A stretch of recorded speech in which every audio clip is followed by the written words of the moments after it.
Bismillahirrahmanirrahim. Assalamualaikum. Alhamdulillah. Alhamdulillahi wahdah. Wassalatu wassalamu ala man la nabiyya ba'dah. Rasulina wa nabiyyina wa uswatina Muhammad ibn Abdullah wa ala alihi wa sahbihi wa mawalah. Amma ba'du. Ikhwatal iman, jamaah salat subuh yang dirahmati oleh Allah Subhanahu wa taala. Puji syukur mari kita panjatkan kepada Allah. Allah pertemukan kita kembali. Semoga dalam kondisi sehat walafiat. Mudah-mudahan dalam kesempurnaan nikmat iman Islam serta taufik dan hidayah dari Allah, melalui nikmat-nikmat tersebut baru saja kita mampu melangsungkan ibadah salat subuh secara berjamaah, kewajiban kita sebagai muslim sekaligus kebutuhan kita. Kita berharap pada Allah Subhanahu wa taala semoga setiap amal ibadah yang kita lakukan semuanya diterima oleh Allah Subhanahu wa taala, dan semoga kita mendapatkan apa yang Nabi sallallahu alaihi wasallam janjikan kepada kita umatnya.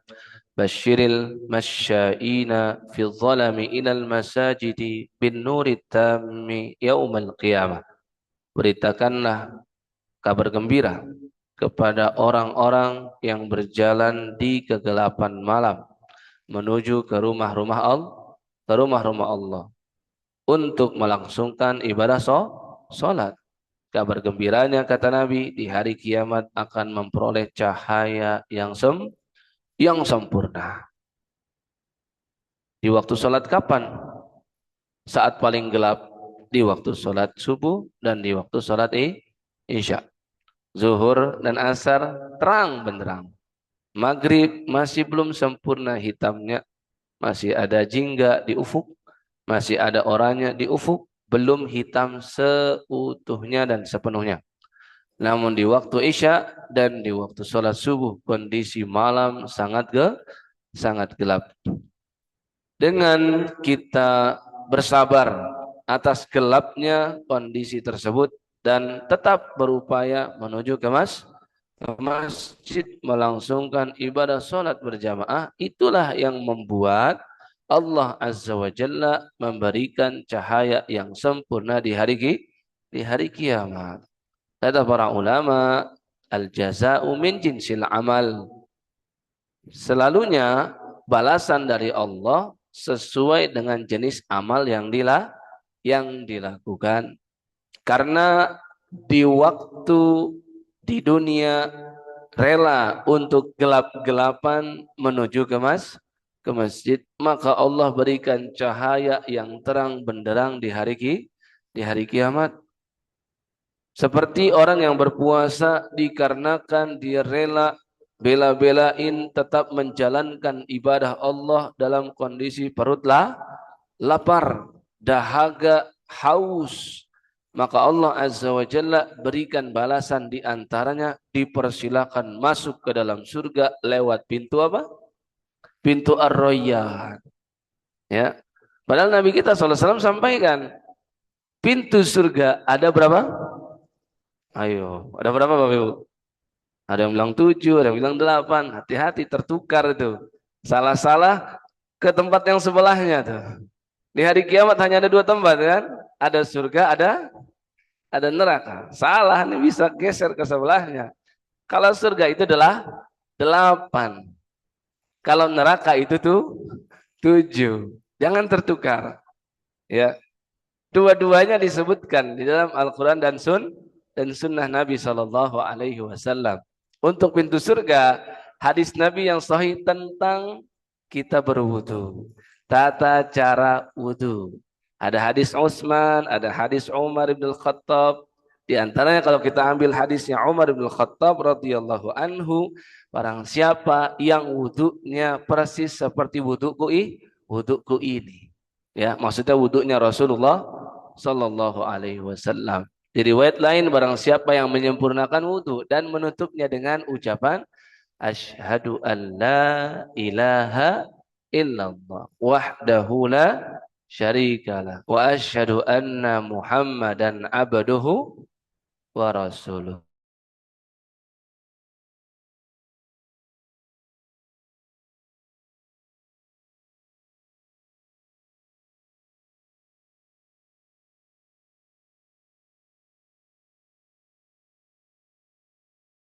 Dan doa kafaratul majlis yaitu subhanallah wa bihamdika asyhadu an la ilaha illa anta astaghfiruka wa atubu ilaik. Ini juga bacaan selepas wudu ini.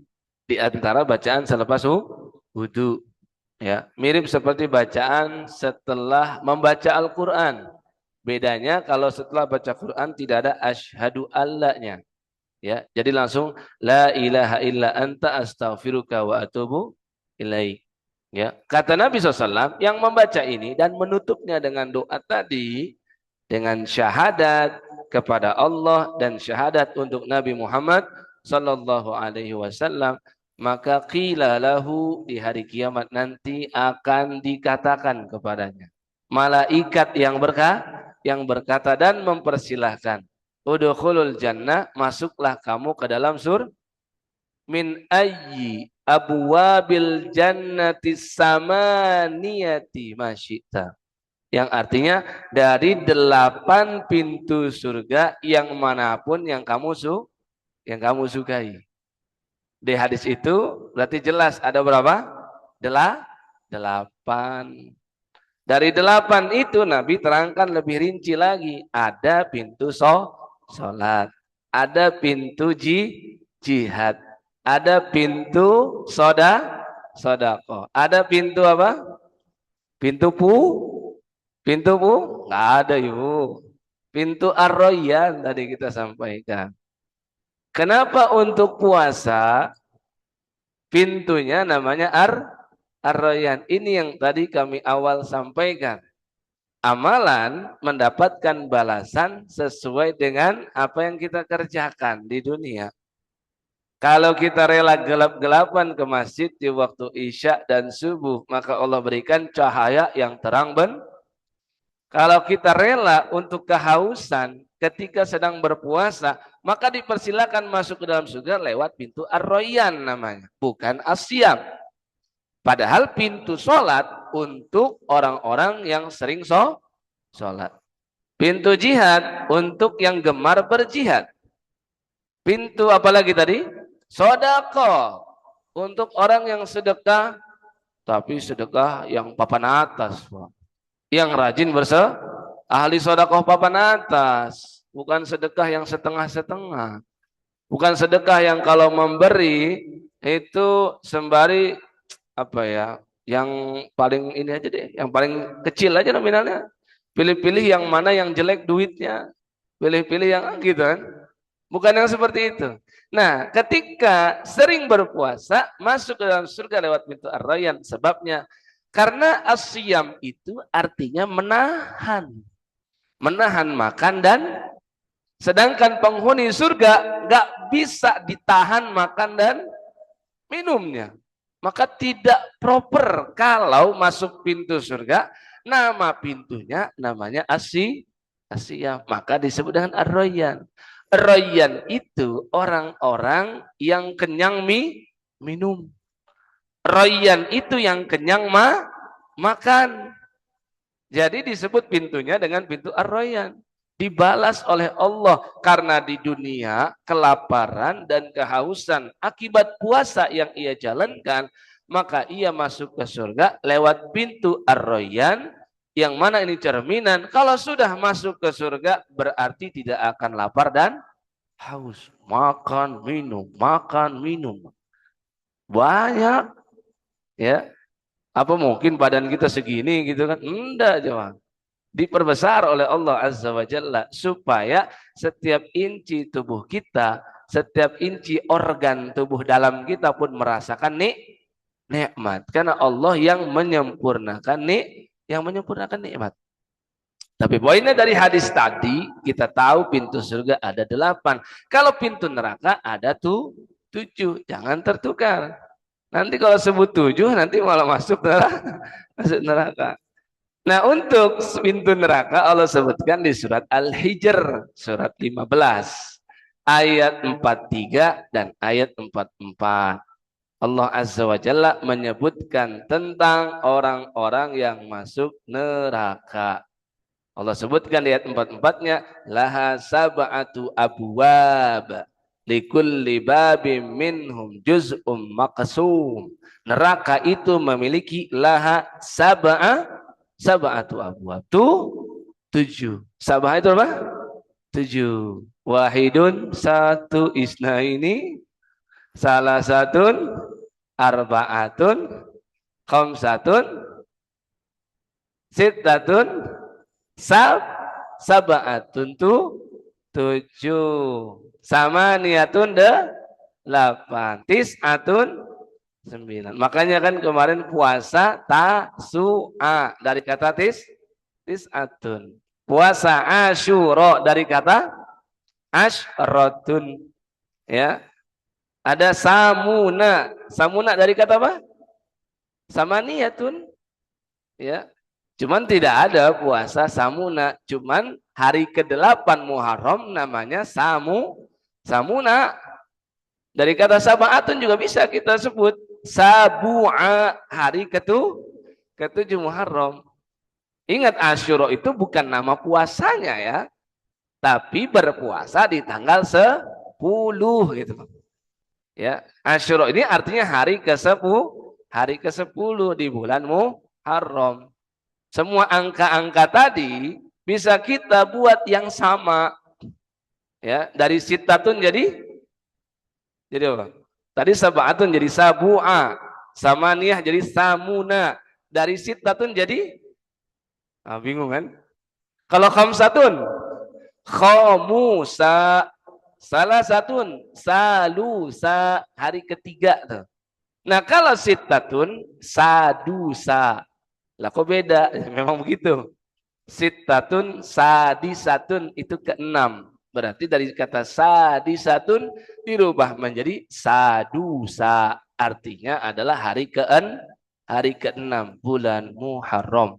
Nah, di ayat yang tadi kami sebutkan, disebut di situ laha sab'atu abwab. Neraka itu punya tujuh pintu. Ya, likulli babim minhum juz'um maqsum. Setiap pintu ini menunjukkan amalan yang dia kerjakan waktu di dunia, mirip seperti pintu surga. Pintu sholat ya untuk ahli sholat papan atas. Jangan harap yang cuma ngandelin sholat 5 waktu doang bisa masuk dari sini, tapi dia sempurnakan dengan sholat sunnah.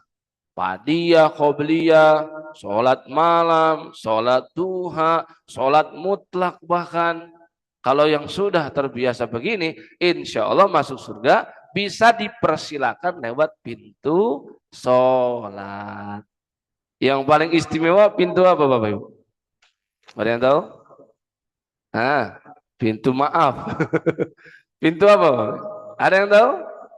Yang paling istimewa, yang paling tinggi kedudukannya, ahli surga dengan kelas VIP, itu namanya pintu Aiman. Pintu apa namanya?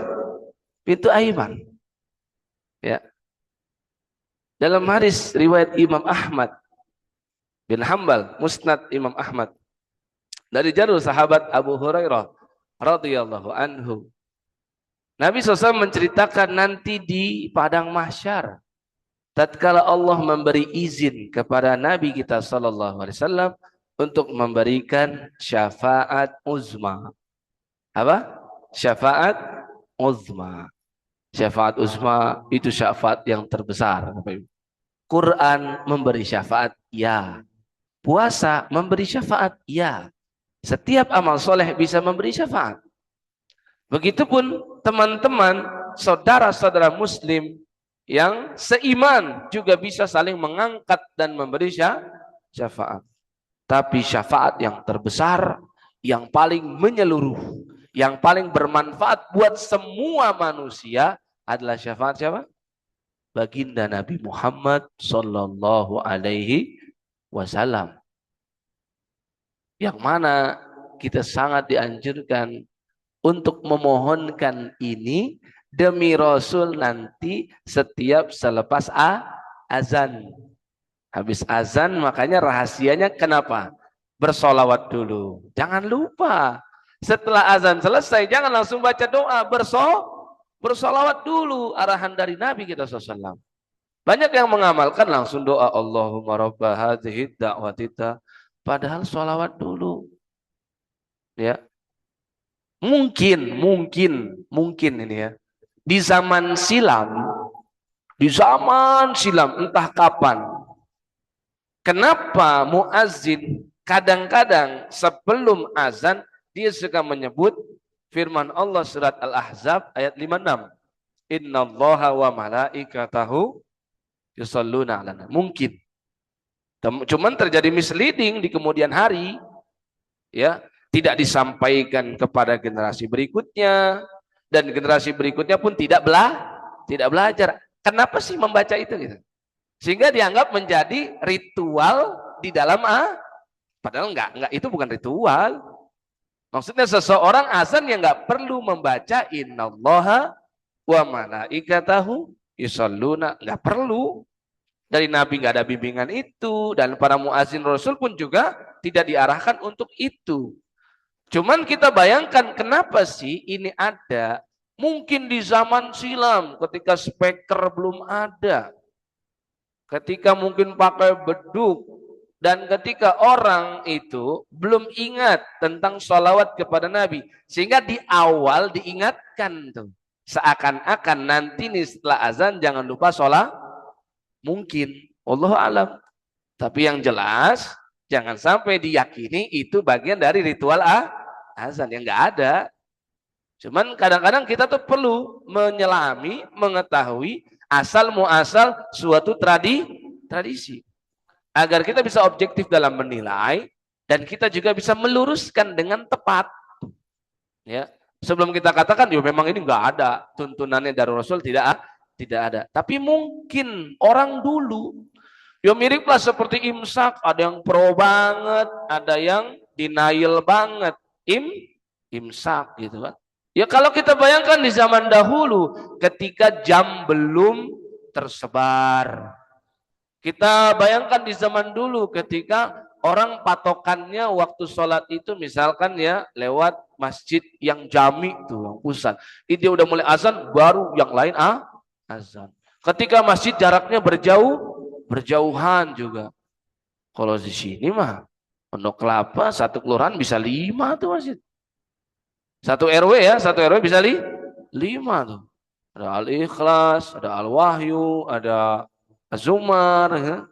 Ar-Ridho, ada Tapi bayangkan dulu ya, sehingga orang khawatir masih makan namun sudah waktunya berhenti. Akhirnya adalah mungkin imsak itu. Asal muasalnya begitu.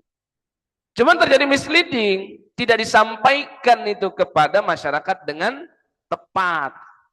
Tidak diluruskan ini tujuan aslinya apa? Hanya sebagai kehati-hatian. Tidak jelaskan 10 menit pun bukan paten harus 10. Akhirnya kan generasi kemudian yang tidak belajar. Mereka nganggap pokoknya udah imsak harus berhenti. Pokoknya 10 menit seakan-akan kalau 5 menit itu nggak boleh. Padahal hanya bicara tentang kehati-hatian. Kan seringnya begitu. Dan ini sejak jauh hari Imam Ibnu Katsir sampaikan terjadinya kesyirikan di zaman Nabi Nuh pertama itu adalah selama rentang 1000 tahun. Dari Nabi Adam sampai Nabi Nuh. 10 generasi.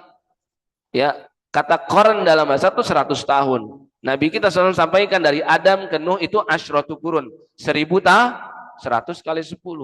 Selama 1000 itu perlahan. Sampai akhirnya terjadi misleading di sini. Orang dahulu mereka ziarah ke makam orang solih, mendoakan mereka, mengingat kebaikan mereka. Hanya sekedar itu. Setan bermain, membisikkan kepada generasi berikutnya mengatakan, oh ini orang tua kalian kalau datang ke sini itu meminta permohonan. Gitu pelan, pelan, pelan. Sampai setelah 1000 tahun, yang tadinya ziarah ke orang yang sudah meninggal itu menjadi ibadah yang memang bagus, berubah menjadi kesyirikan. Yang dulunya datang mendoakan penghuni kubur, sekarang beda. Yang datang bawa daftar permintaan, meminta kepada penghuni kubur. Berubah. Ya.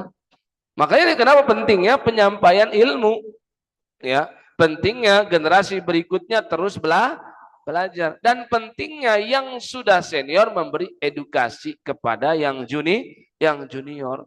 Karena boleh jadi seperti itu, ya. Kita menganggap begini, padahal ada sejarahnya, ya. Nah, ketika bicara tentang tadi imsak, bicara tadi tentang azan, mungkin itu. Tapi kita yang sudah belajar tahu sekarang kondisi berubah. Jam sudah sangat tepat, ya, akurat. Ada yang pakai internet, ada yang pakai satelit, bermacam-macam itu, ya. Kemudian jarak masjid sudah berdekatan dan banyak. Maka kita tahu, oh ternyata ini nggak perlu karena tidak diajarkan oleh Rasul. Azannya azan. Yang mau azan pun ingin bismillah silahkan, karena Nabi yang sampaikan kullu amrin zibalin la yabda'u bi bismillah fahuwa aqta wa abtar. Setiap perkara baik yang tidak didahului dengan nama Allah, maka menjadi berkurang keberkahannya dan biasanya tidak tidak istiqomah. Boleh. Terus azan. Nah, kata Nabi kita sebelum Allahumma rabb hadhihi da'wati tammah itu kita sholawat dulu. Ya, satu kali. Dan boleh sholawat yang paling sempurna Ibrahimiyah, boleh juga sholawat yang paket hemat, gak masalah. Yang paket itu sallallahu alaihi, gitu aja bisa. Alaihi salatu wassalam boleh. Cuman jelas value-nya, nilai pahalanya beda. Hanya saja kondisi kadang membuat kita memilih yang lebih ringkas. Mungkin lagi di perjalanan, mungkin azannya ya di jalan itu sini ini tonggono udah selesai, kan beda-beda tuh, ya kan? Makanya mungkin akhirnya sholawatnya yang pendek. Kalau lagi di dalam masjid sebelum azan dia sudah datang, nah dia bisa memilih sholawat yang Ibrahim, bisa. Jadi Nabi pun begitu dalam bersikap. Sama seperti salam, kadang Nabi SAW salam yang sempurna sampai warahmatullahi wabarakatuh. Kadang pun Nabi assalamualaikum saja. Itu kondisional saja. Cuman kita sepakat yang paling panjang itu yang di atas kertas demikian. Nanti bisa menjadi berubah lagi. Yang ringkas menjadi pahala besar dengan niat. Mungkin niat mengedukasi bahwasanya salam dengan cara yang begini boleh. Mungkin niat untuk mengedukasi supaya nggak dianggap salam itu hanya satu tipe sampai warahmatullahi wabarakatuh. Padahal salam itu bisa yang pendek. Assalamu. Dengan niatnya dia bisa bertambah pahala itu. Ya. Jadi sholawat, kemudian baru Allahumma rabba hadhihi da'wati tammah wassalatil qa'imah ati Muhammadanil wasilata wal fadilah wa ba'asu maqama mahmudanil ladzi wa'atta. Nah, yang dimaksud dengan maqama mahmuda itu adalah syafaatul uzma. Kita tadi kan bicara pintu aiman nih, ya.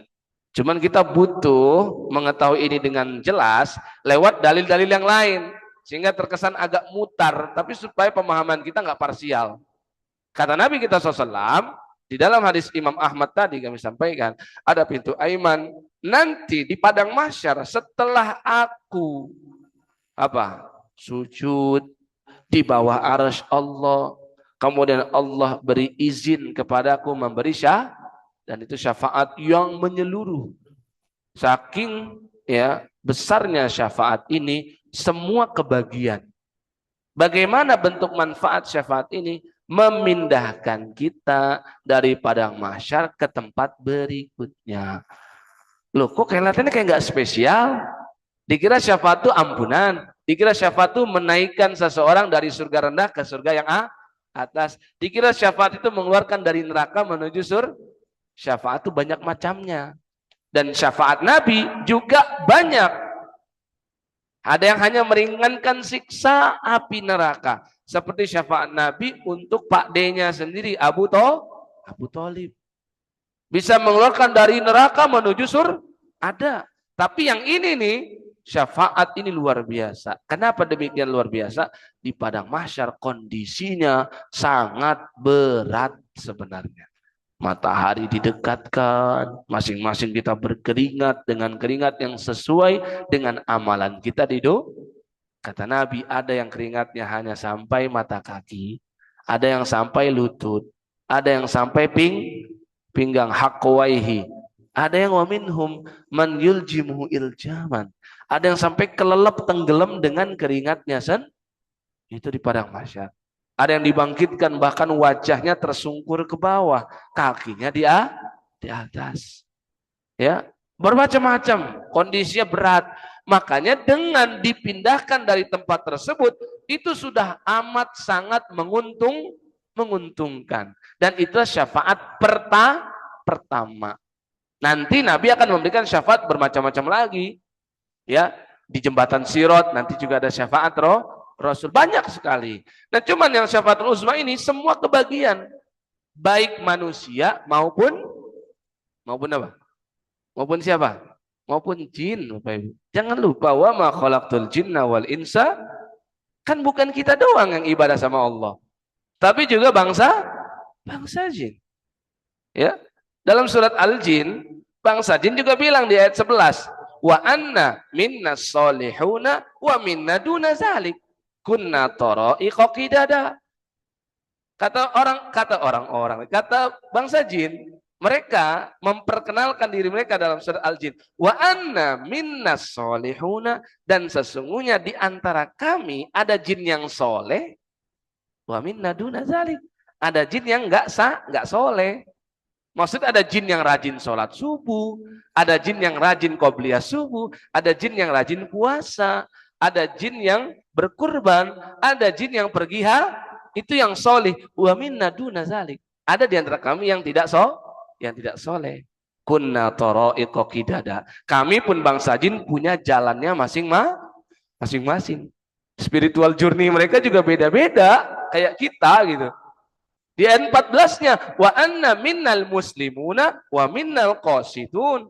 Sesungguhnya di antara kami bangsa jin, ya, muslimun, ada yang beragama Islam, wa minnal qasidun, ada yang non-muslim juga ada. Ada jin yang hari Ahad nyanyi-nyanyi gitu. Kemana ke gereja? Cuman jangan tanya saya gerejanya di mana gitu. Ya kan? Ada jin yang sholat subuh. Di mana? Di Al-Wahyu ada. Di mana ya? Ada pokoknya. Lah kan dia nggak kelihatan. Ya. Nah, demikian itu. Bangsa jin sama kita. Nanti dibangkitkan juga. Mereka yang soleh berhak masuk surga. Mereka yang nggak beriman berhak masuk neraka. Mereka pun dapat syafaat Rasulullah. Dapat. Orang mereka itu juga umat Rasulullah SAW. Ya.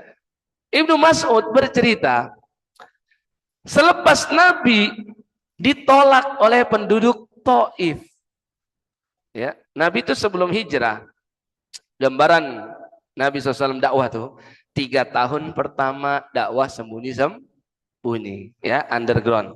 13 tahun di Mekah, 10 tahun di Madinah. Dari 13 ini rincian timelinenya adalah 3 tahun pertama dakwah sembunyi. Selepas itu 7 tahun Nabi fokus di Mekah. Maksudnya 7 tahun setelah yang 3 ini. Berarti total 10 tahun tuh fokus di Mekah. Nanti di 3 tahun terakhir Nabi itu sering safari dakwah. Keluar Mekah. Ya. Kemana aja misalkan ya, tiap pekan raya bangsa Arab. Orang Jakarta punya pekan raya Jakarta kan? Orang Arab juga punya, Pak. Di musim haji itu. Ya, kalau udah Zulqa'dah ke Zulhijjah. Zulqa'dah 20 hari pertama mereka kumpul-kumpul. Ya, kumpul-kumpul di satu tempat.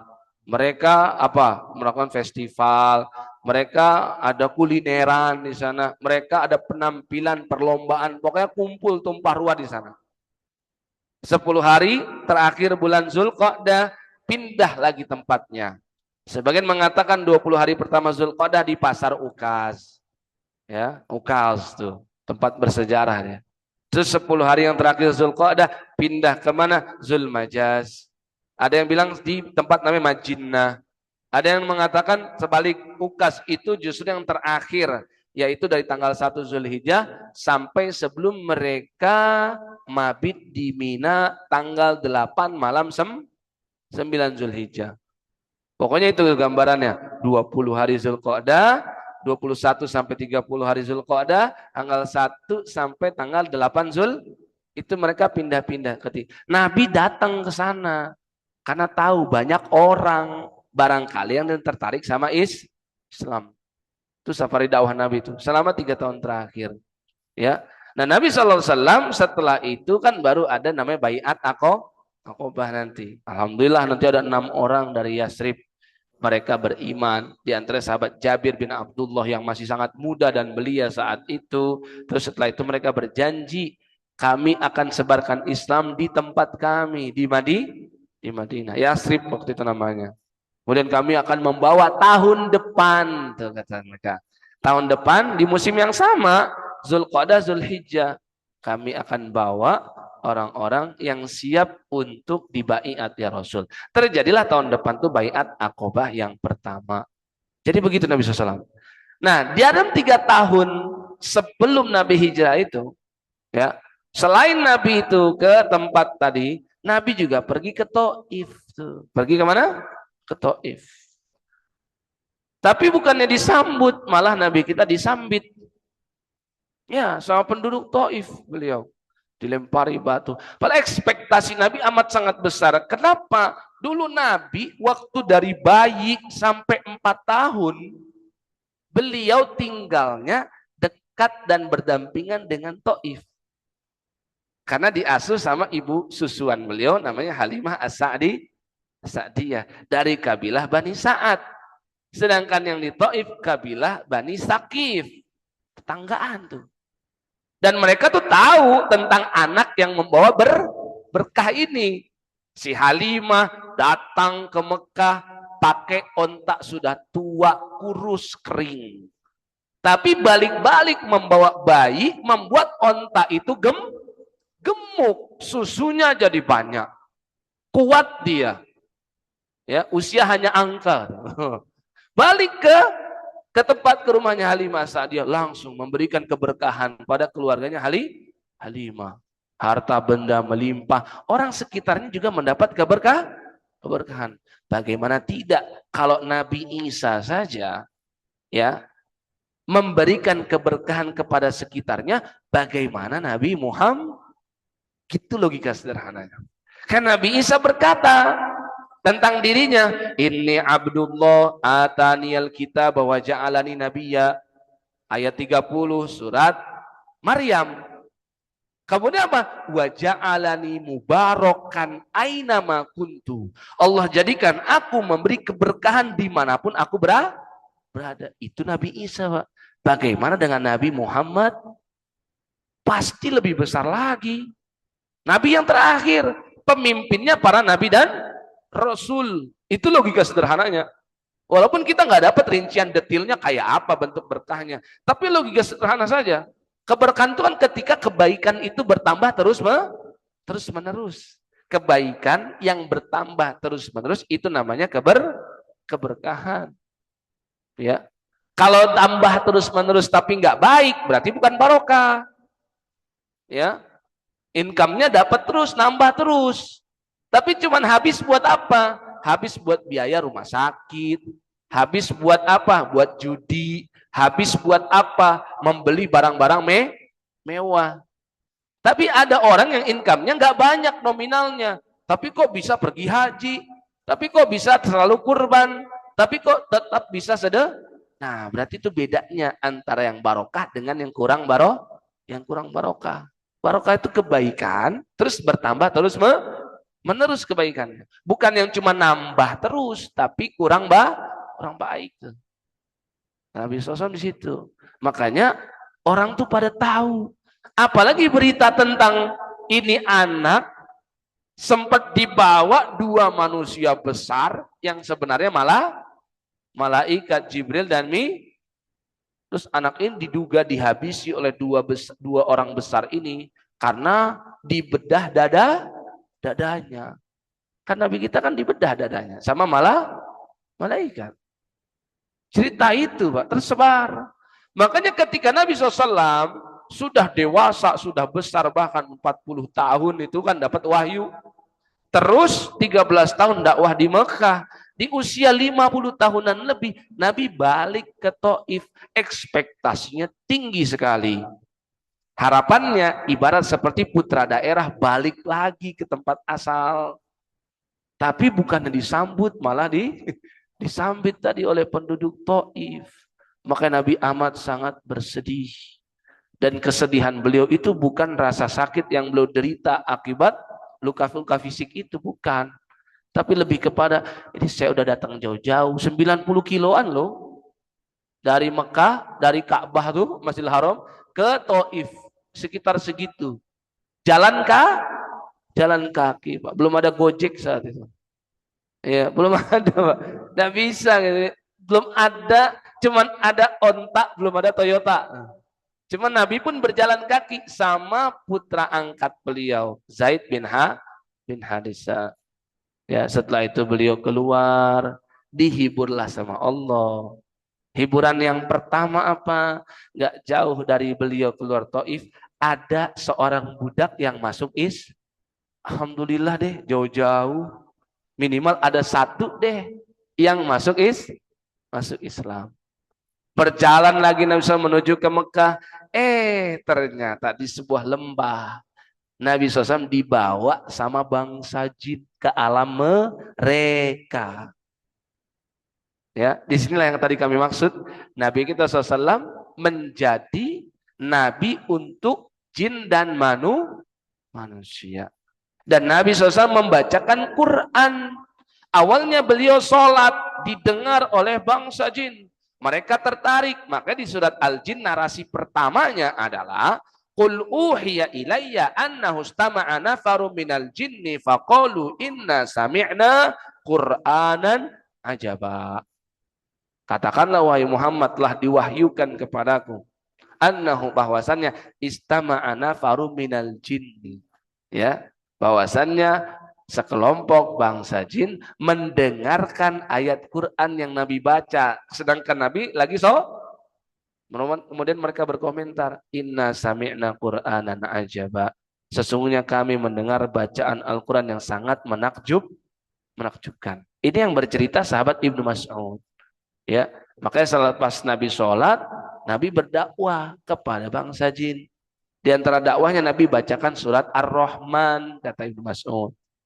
Sehingga nanti di padang mahsyar yang dapat syafaat Rasul bukan cuma bangsa manusia, tapi juga bangsa jin. Bukan cuma orang beriman, orang kafir juga dapat saat itu.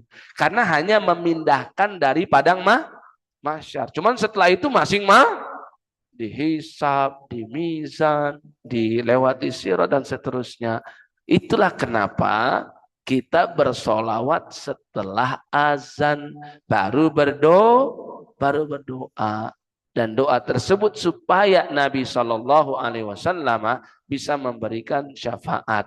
Nah, setelah itu Allah berfirman kepada Nabi, ya Muhammad adkhil, wahai Muhammad masukkanlah min ummatika, di antara umatmu, man la hisaba alaihi wala adzab, masukkanlah mereka ke dalam surga dan mereka tidak terkena hisab dan tidak kena azab sedikit pun.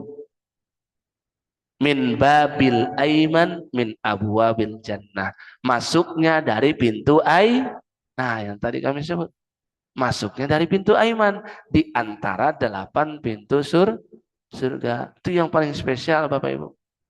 Masuk surga lewat pintu Aiman, yang berhak lewat situ hanya orang-orang yang tidak kena hisab dan tidak kena azab. Tidak kena hisab ya, bukan ahli hisab, bukan.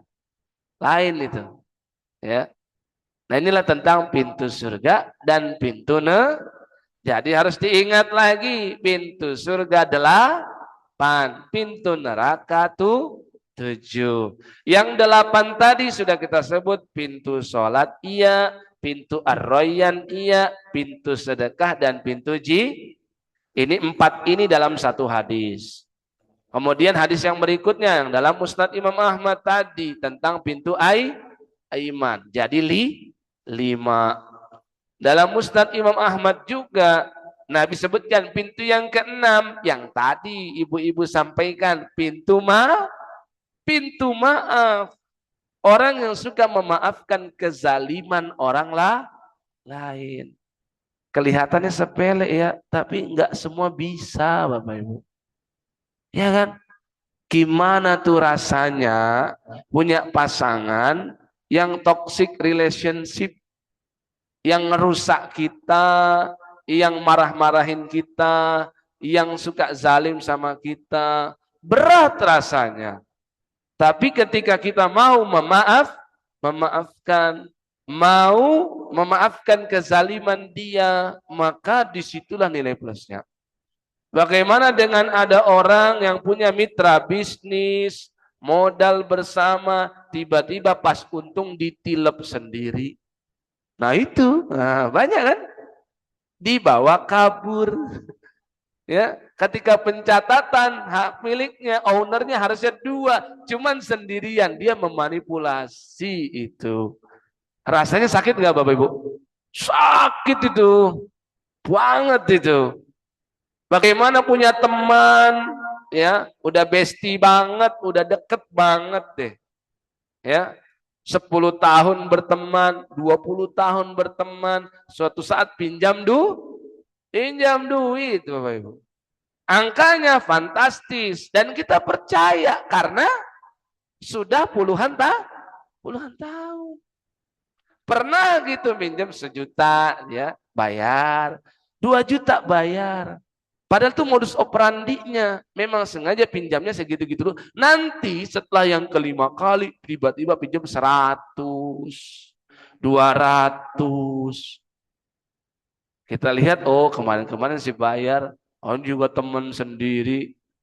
Ya, berpikir untuk, coba pakai saksi. Dia jawab, sama teman sendiri aja nggak percaya. Dan kita sebaik itu sama dia ngasih. Tiba-tiba ngilang, entah kemana, lost kontak, ganti nomor, pindah rumah. Rasanya gimana Bapak Ibu? Sakit gak? Makanya kan spesialnya amalan memaafkan kesalahan orang. Gak semua bisa. Ya, makanya kenapa ada pintu yang ke-6 tadi itu. Ya, yang masuk situ hanyalah man afa an mazlamatin, kata Nabi. Orang-orang yang siap, yang senantiasa mau memaafkan atas kezaliman orang lain. Itu baru yang tadi kita sebut masalah duit. Belum yang masih trauma negatif di masa sekolah, 6 tahun dibully, perundungan, berefek sampai dengan kuliah. Kalau ingat si fulan dulu yang mukulin saya. Dulu yang pernah nyundut rokok gitu kan. Dulu yang dulu waktu masih mahasiswa baru itu kan, dimain-mainin sama senior dulu waktu banyak itu kan, pasti banyak tuh di antara kita yang pernah merasakan itu. Ya.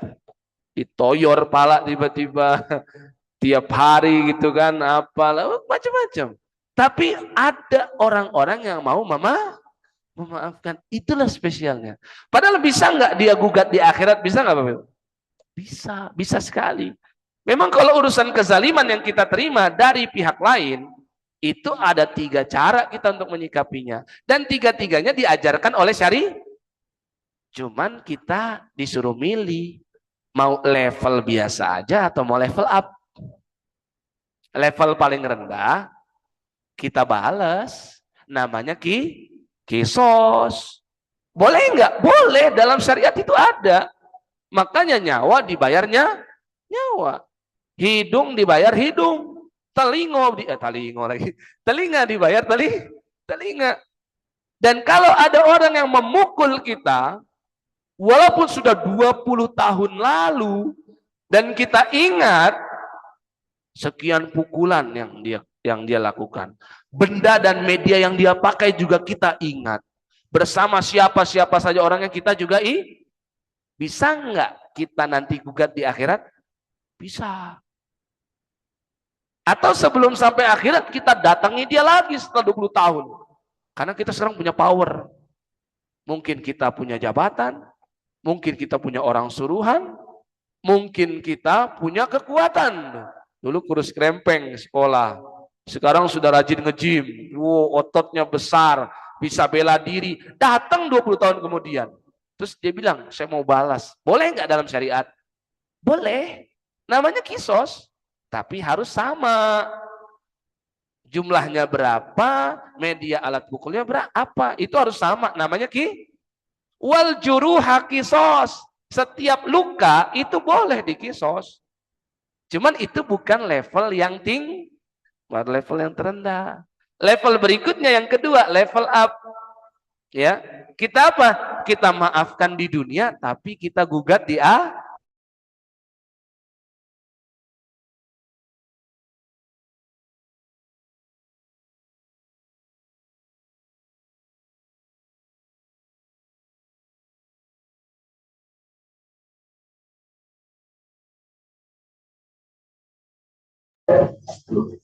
asal dia itu tuh dulu tuh ya. Waktu saya itu pernah mukulin saya, diceritain aja gitu. Katanya udah maafin, katanya mau gugatnya ya nggak usah kayak gitu. Harus ini di manage nih hati betul. Niatnya nanti di akhirat digugat. Dapat nggak kita Pak? Dapat. Dapatnya apa? Nanti pahala kebaikan dia ditransfer ke rekening pahala dengan izin Allah. Itulah kenapa Nabi SAW sampaikan dalam hadisnya yang sahih tentang orang yang muflis. Muflis itu orang yang bangkrut. Dia bawa pahala sholat, puasa, bahkan dia Pak Haji 5 kali. Pak Haji 5 kali dia. Tapi dia pernah zolim sama kita. Terus kata Nabi SAW, ketika dia ingin memperoleh kebaikan itu dari Allah, datanglah orang yang menggugat satu persatu. Kenapa? Syatamahaza. Nih dia pernah mencaci maki orang ini. Yang dicaci maki datang. Berapa orang? 1000 orang. Pahala hajinya dikurangin. Ya, ditransfer. Terus lebih cepat dari kiris ini. Ya. Datang lagi siapa? Orang yang pernah dipukul si Pak Haji 5 kali ini. Datang 100 orang. Pernah dipukul dulu. Digeser lagi, ditransfer lagi. Akhirnya apa kata Nabi? Banyak orang yang gugat, habis pahala. Sudah begitu ternyata habis, masih ada yang menggugat. Akhirnya karena udah nggak ada lagi, dosa dari si penggugat ditransfer ke rekening dosa orang yang zalim tadi. Akhirnya malah masuk neraka. Itu level yang kedua. Level yang ketiga, benar-benar maafin di dunia sampai di akhirat. Bisa nggak Bapak Ibu yang ini? Ya di lisan gampang, Bos. Betul nggak? Iya. Karena bahkan saya pun belum tentu bisa. Sulit sekali nih memaafkan dunia maksud dunia akhirat itu bagaimana? Di akhirat pun kita nggak niat untuk menggugatnya. Itulah kenapa Allah Azza wa Jalla sangat mengapresiasi dan mereward orang-orang yang seperti ini. Faqad waqa'a ajruhu 'ala Allah. Dia mendapatkan pahala yang amat sangat besar dari Allah Subhanahu wa taala. Nah, di antaranya selain pahala yang besar, dipersilakan masuk surga lewat pintu memaafkan tadi, Bapak Ibu. Ya, pintu namanya man afa an mazlamah. Ya. Ada 6. Jadi dari 8, 6 pintu disebutkan. Hadisnya ada. 2 lagi menjadi misteri ilahi. Karena Nabi nggak dapat itu dari Allah. Nabi pun nggak menyampaikan itu kepada kita. Sehingga para ulama berijtihad. Ada yang berijtihad, kalau pintu sholat ada, pintu ar-rayyan untuk puasa ada, pintu sedekah ada, pintu jihad ada. Akhirnya ada yang berijtihad, mungkin pintu haji.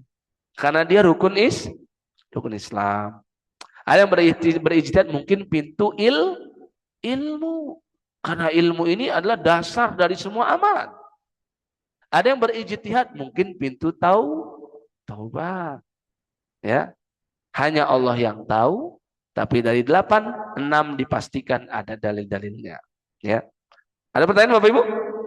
Silakan Ibu. Apa tuh?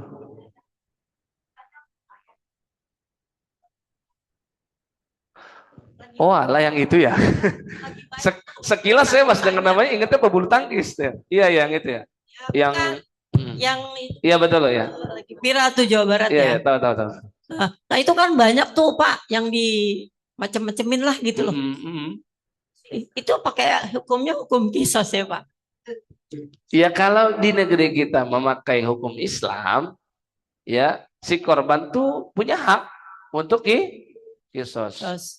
Dan ingat, bedakan antara hukuman had yang dia bentuknya kisos dengan yang dia adalah haknya Allah. Kalau kisos itu hak manusia. Tapi ada juga hukuman yang hak Allah. Kalau yang manusia, masih bisa manusia itu memaafkan.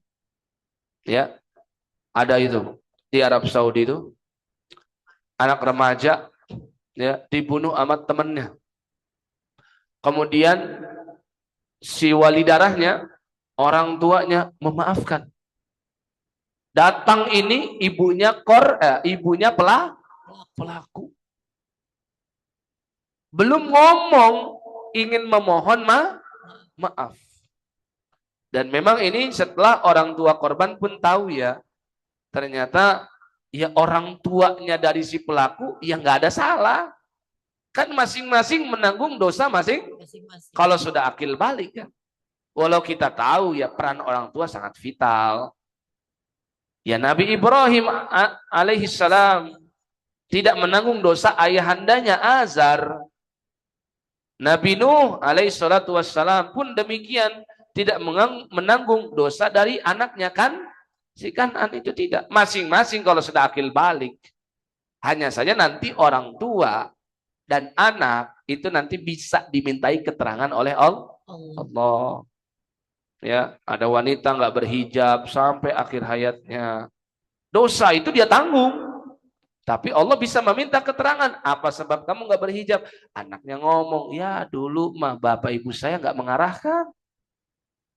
Ya dulu bapak ibu saya nggak mengedukasi.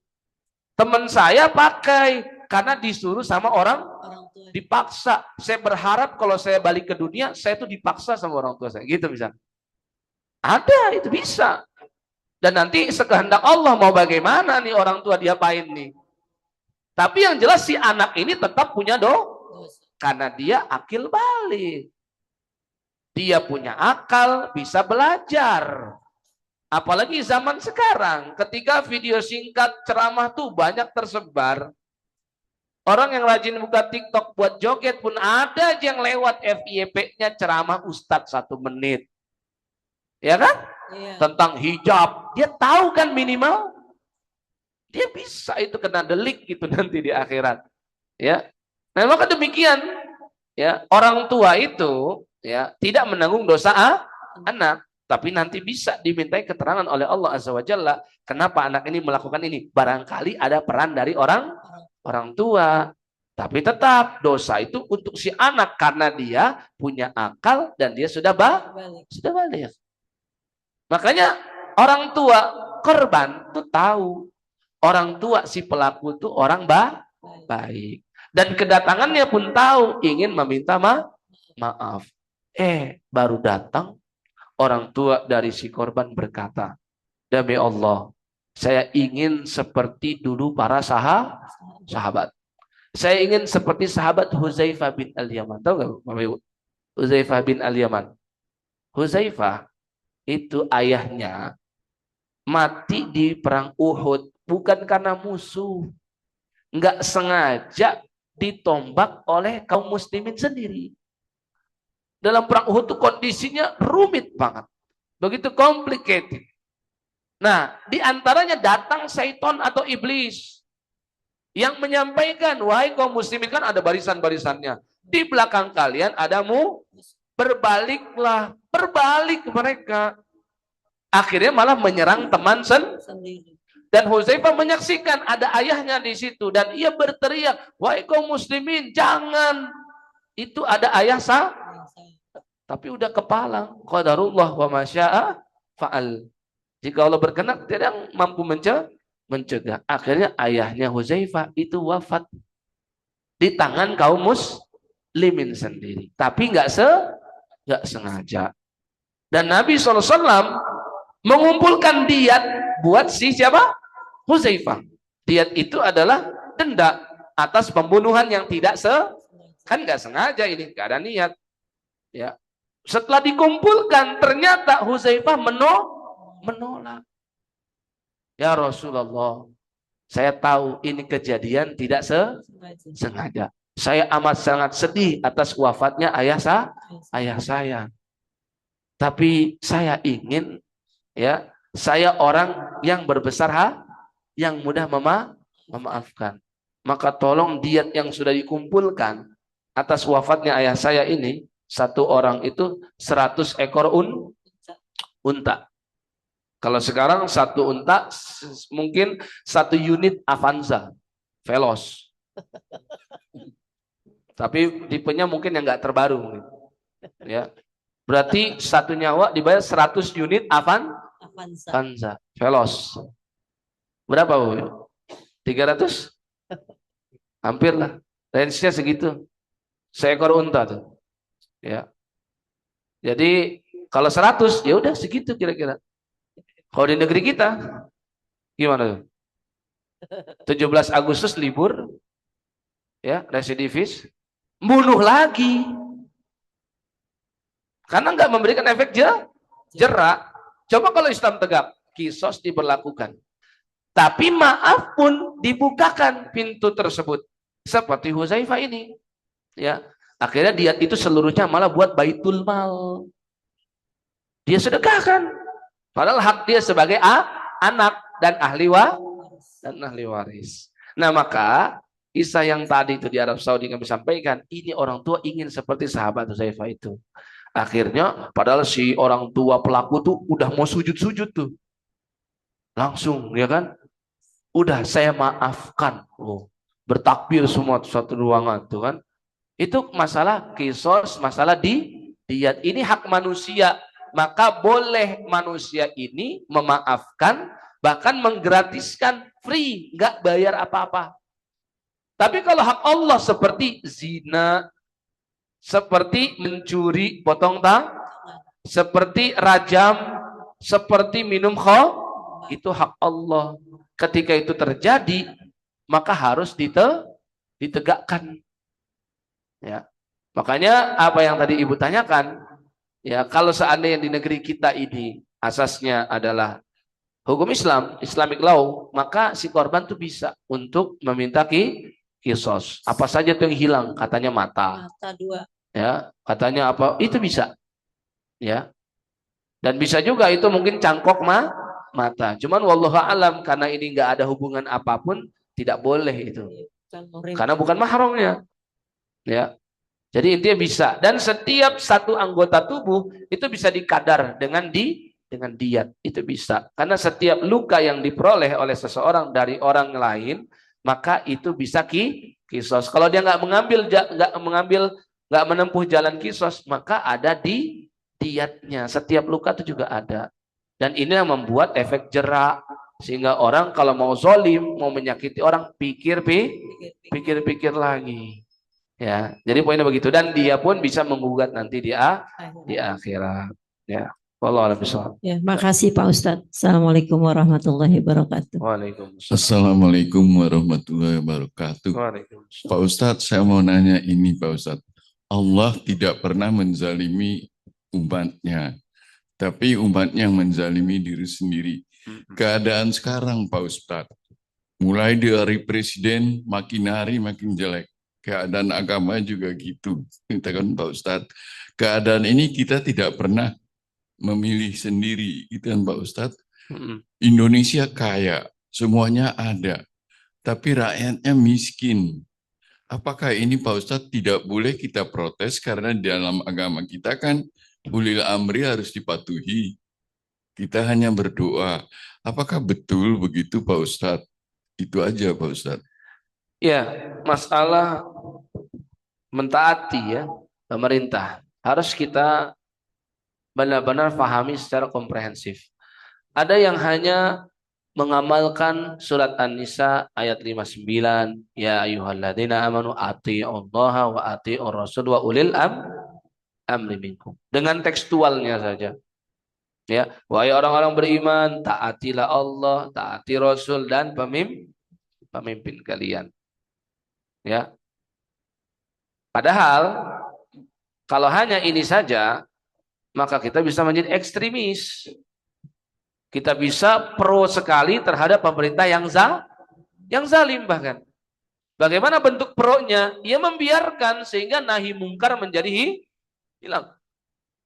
Ada yang hanya ini aja ayat yang dipakai. Padahal ayat ini pun kalau benar-benar buka tafsir di antara pemaparan yang sangat komprehensif dari para mufassirin adalah kenapa atiullah dan atiur rasul giliran ulil amri tidak pakai atiu. Itu juga ada pembahasannya. Kan begitu bunyinya, diksinya. Ya ayyuhalladzina amanu, wahai orang-orang beriman, atiullah, taati Allah, wa atiur rasul, untuk Allah dan Rasul pakai atiu semua. Tapi pas ulil amri langsung nggak pakai wa atiu ulil amri, langsung wa ulil amri minkum. Itu dalam ilmu tafsir ada. Kenapa? Karena ternyata taat sama ulil amri nggak semutlak taat.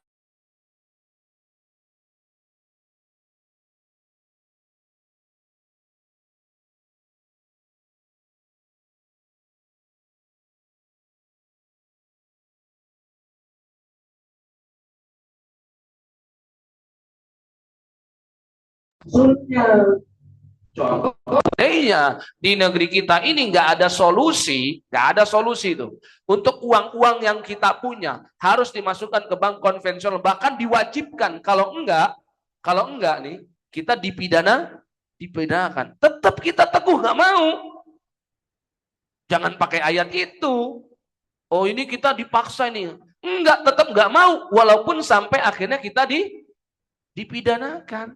Alhamdulillah di negeri kita adalah beberapa orang, adalah beberapa kelompok yang memberikan solusi walaupun belum sempurna. Pasti itu sulit lah untuk sampai dikatakan ideal di negeri yang kayak begini. Sulit Pak. Orang bilang katanya bank syariah lebih konven daripada bank konvensional. Katanya kan sebagian begitu ya. Ya, sebagian ada yang memberikan stigma demikian. Ya. Tapi kalau melihat dasar awalnya, memang ini memberi solusi. Ya udah simpelnya gini aja. Mereka belum bisa sampai ideal dan sempurna. Cuman ini menjadi solusi paling tidak uang kita tidak digunakan untuk investasi yang haram. Paling tidak di situ. Ya. Karena namanya bank syariah ketika kita meletakkan duit, ya, mereka pastikan kan ada Dewan Syariah Nasional DSN-nya. Dan di tempat itu juga ada Dewan Fatwanya. Mereka pastikan itu tidak diinvestkan ke instrumen-instrumen yang haram. Ya. Tapi tetap kita bilang belum ideal. Masih banyak minusnya. Banyak banget sebenarnya. Nah ini contoh saja. Taat sama Allah dan Rasulnya itulah yang mutlak. Jangankan sama pemimpin, sama orang tua pun juga sama. Nggak mutlak. Kalau orang tua nyuruh lepas kerudung, orang tua nyuruh ke pekerjaan yang haram, kita nggak boleh ikut. Ini yang harus dipahami. Kadang-kadang begitu kan, ada orang yang hanya mengambil ayat ini, kemudian dibilang kita harus taat sama pemimpin, walaupun begini dan seterusnya. Makanya jangan pernah samakan antara orang-orang yang di tempatnya, dia tuh dizalimi sama kebijakan pemerintah. Dengan kita yang adem ayem aja di sini. Contoh, misalkan dulu sempat ada pagar laut, masalah Rempang, masalah banyak deh. Orang yang di sana, Pak, orang yang di sana itu yang merasakan langsung kezaliman. Yang tidak didiskusikan dulu lah, yang ada oknum nerima suapnya lah, yang ada apa. Mereka kalau melawan bisa nggak? Bisa, karena itu mengambil hak mereka. Kita nih kadang nih yang ikut-ikutan ngomentarin. Terus akhirnya kita bilang itu mereka bugot lagi. Bahasanya bugot lagi kan. Nah, makanya ini harus benar-benar bisa dipahami. Karena sesungguhnya ini ayat bukan satu-satunya yang bicara tentang taat sama pemimpin. Makanya kalau misalkan yang Bapak tanya lebih spesifik, gini aja. Kalau ada kebijakan dan aturan dari pemerintah yang nggak sesuai dengan syariat. Pertama yang kita lakukan adalah jangan dilakukan. Jangan ditaati dulu. Tapi kalau akibat dari tidak mentaati ada beberapa masalah. Nah, yang bisa kita lakukan meminimalisir. Contoh misalkan masalah pajak misalkan. Ya kan? Pajak kendaraan, pajak ini dan seterusnya. Kita juga tahu bahwasannya ya di antara siksa yang Allah berikan adalah yang pemungut pajak. Tapi kita tahu di negeri kita memang bukan negara Islam. Yang bisa kita lakukan apa? Hanya meminimalisir. Ya berupaya bagaimana? Misalkan ya kendaraan gak usah banyak-banyak supaya kita nggak bayar pajak banyak. Dan apakah ketika kita meminimalisir itu kita dianggap kita berarti pemberontak atau penolak pajak? Ya enggak. Ya, karena kita nggak sedang memobilisasi orang untuk rame-rame, yuk nggak usah bayar nggak gitu. Ini sikap kita pribadi saja. Dan kita tahu ini nggak sesuai. Ya. Begitupun misalkan seperti ASN, pemberian gajinya pasti dipotong zakat. Kan ada potongan zakat tuh, zakat profesi. Yang mana sebenarnya zakat itu dibayarkannya per tahun, bukan per bulan. Dan zakat itu pun dibayarkannya setelah semua kebutuhan pokok kita sudah dipenuhi. Kalau nggak sampai nisabnya, ya nggak bayar. Pertanyaan saya, emang bisa ASN bilang gitu sama atasan? Nggak bisa. Kalau mau kayak gitu, keluar Anda. Kan gitu kira-kira, Pak. Jadi kita hanya bisa seperti itu saja. Makanya yang paling aman ya nggak usah jadi kan gitu kira-kira. Makanya kenapa saya pun nggak mau gitu loh. Karena akan banyak sekali hal-hal yang bertentangan dengan syariat. Tapi kan sikap tidak mau saya ini bukan berarti saya melawan pemerintah. Toh pemerintah memberikan hak untuk tidak jadi AS. Kan gitu kira-kira. Tawaran tuh banyak, Pak. Ya, ada juga saya misalkan di pesantren ya diminta bangun pesantren, kemudian banyaklah gitu, ada yang sudah siap tanahnya. Tapi saya lihat sepertinya akan banyak sekali yang bertentangan dengan syariat. Contoh nanti ketika pengelolaan wakaf, waduh, masalah yang ini nih sensitif betul. Berapa banyak kan pesantren-pesantren yang menerima setelah dapat wakaf itu dibelikan aset yang tetap, tanah kah bangunan, tetap saja tuh biaya masuknya mahal. Biaya pangkalnya ada, biaya uang gedung ada. Padahal semua yang sudah diwakafkan itu milik siapa? Milik umat. Harusnya biaya-biaya itu hanya seputar maintenance saja. Perawatan saja, perawatan gedungnya, perawatan tanahnya. Itu aja seputar itu. Tapi kita lihat biaya makin mahal. Sampai ada di kita berkata ada harga, ada rupa. Ya maksudnya kalau bayar makin mahal berarti ya kita juga mendapatkan yang semi. Padahal banyak banget sebenarnya yang pakai wakaf. Dan harusnya kalau sudah diwakafkan milik siapa? Milik umat. Nazir itu yang mengelola hanya menerima uang untuk pengelolaan itu saja. Ya paling enggak mahal-mahal banget kan gitu kira-kira, Pak. Tapi kita lihat demikian. Ya makanya saya itu kenapa nggak ke situ, nggak ke sana, karena saya lihat kayaknya bakalan susah ini keluar dari zona itu. Ya, Nah, sedangkan yang berikutnya kita harus ingat, nahi mungkar. Bukankah dalam surah Ali Imran ayat 110 kita disebut dengan kuntum khaira ummatin ukhrijat linnas karena apa? Ta'muruna bil ma'ruf wa tanhauna 'anil munkar. Ya. Kemarin salah satu stakeholder kita memberikan bounty kan? Pelaku itu berapa? 250 juta. Ya walaupun akhirnya uang itu dia peruntukkan untuk siapa? Korban. Tapi sudah dinyatakan dalam bentuk deposito biar berbunga. Seharusnya para ustadz, para kiai, para guru ya yang dekat dengan beliau itu harus menyampaikan sebagai bentuk nahi, kasih tahu loh, lapor Pak Gub, jadi Pak Gub yang saya sebut, nggak boleh ini bunga riba, sampaikan. Jangan sampai nggak disampaikan karena takut ini dianggap apa? Pemberontak. Dianggap ini nanti melawan enggak, harus kita sampaikan. Tapi sisanya terserah dia mau dengerin masukan atau enggak. Kalau enggak ya urusan tapi kita sudah menyampaikan. Dan kalau misalkan itu awalnya disampaikan ke publik, boleh-boleh saja kita pun menyampaikannya ke ini yang kadang-kadang dipahami.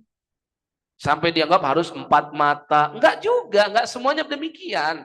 Dulu Amirul Mukminin Umar pun pernah diingetin di depan publik. Ada riwayat, bukan enggak ada. Walaupun sikap orang ini mungkin salah, tapi tetap terfokus kepada salahnya kebijakan. Bukan malah menuding orang yang mengingatkan itu. Yang mengingatkan itu urusan dia sama Umar. Umar mungkin bisa bilang, kamu tuh nggak pas mengingatkan pemimpin dengan cara ini. Ini nggak dalam arahan Nabi. Ini nggak sesuai dengan contoh Nabi. Tapi Umar fokusnya bukan ke situ. Fokusnya tentang memang saya sah. Akhirnya orang itu nggak dipidanakan. Akhirnya orang itu nggak diapa-apakan. Tapi malah dia yang langsung berbenah. Contoh dulu dia pernah itu memberlakukan mahar. Mahar itu nggak boleh di bawah 500, nggak boleh di atas 500 dirham. Karena riwayatnya Nabi SAW senantiasa memberikan mahar untuk istrinya 500 rata-rata. Kalau dikonversikan dengan kurs rupiah sekarang kurang lebih 50 juta rupiah. Umar dulu memberlakukan, kalau di kita apa tuh? Perpres ya. Nah, khusus presiden ya kan. Nggak boleh para wali memasang mahar lebih dari 50 juta. Kira-kira gitu, Pak.